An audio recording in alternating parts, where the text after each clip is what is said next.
Hi guys! Welcome to my vlog!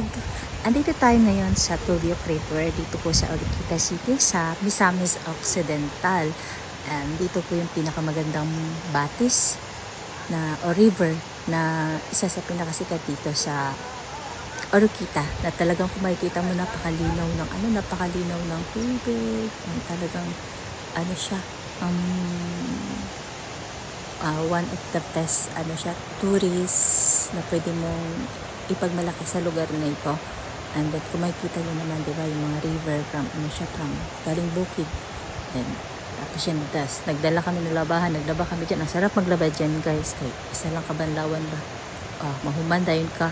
And then yung mga bato na yan, habang naliligo ka, pwede mong ilagay dyan yung mga pinagsampayan mo, or para pagdating sa bahay, pag uwi, tuyo na siya kasi mabilis lang siya matuyo dyan. So ilagay mo lang dyan, so malinis naman yung mga bato dyan. And then ang kagandahan siya, ang lamig ng tubig kasi siya, yung running water. And also makikita natin to guys sa Misamis Occidental. Misamis Occidental is a province located in the region of Northern Mindanao in the Philippines. Its capital is the city of Oroqueta. Ayan. Actually dito sa Oroquita City, sa Misamis, madami kang pwedeng puntahan dito na pwede mang liguan. That time kasi dito kasi maganda dito. Kaya ang magkano lang yung binayaran namin dito, mga nasa lang yata, 50 lang siguro to, 120 pesos ang bayad tiya. Nakatipid din, dala na lang karang niluto na may daan sa balay, dami kanon, sudan, so, para makatipid. Alam mo naman itong pagbakasyon na mo, puro dyan may tipid.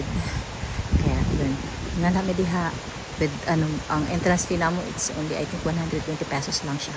Tapos with yung food na mo, dahil na lang may karang mga luto na. And ayun, enjoy ka na.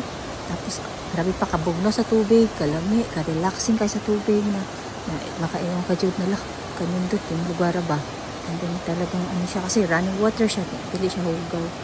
Makita ninyo na siya karang water gulping tinawa. And then while you are actually habang naligo ko, nag-shampoo ko diha, lamian kumbaga kalami sa experience na bugnaw kaayo. And then alam mo yun, yung karang siya running water, kara siya pwede siyang inumin kasi siya parang siya fresh water siya. Tapos ayun, kasama lang kauban na mo sila Teng, si Lamanong, si Lucille, o karang si Mama, naglaba mi diha kay tagan maglabo nun niya. Sayang ang among paghana da kung di na mo labo nun, ay kay diha libre ang tubig. Isa lang ni mo kabanlawan, humandayon ka. Kalami pati sa imong mga damit, humot imong mga damit kay ang imong gigamit na tubig ito kay fresh water, ikang pa jud sa ibabaw. Katulad yan yung tubig na yan, pwede siyang inumin. Yung para siyang fresh water, para siyang galing bukal na hindi siya madumi, hindi katulad sa ibang mga running water na yung mga ibang river bitaw kay hugaw siya, dili karang siya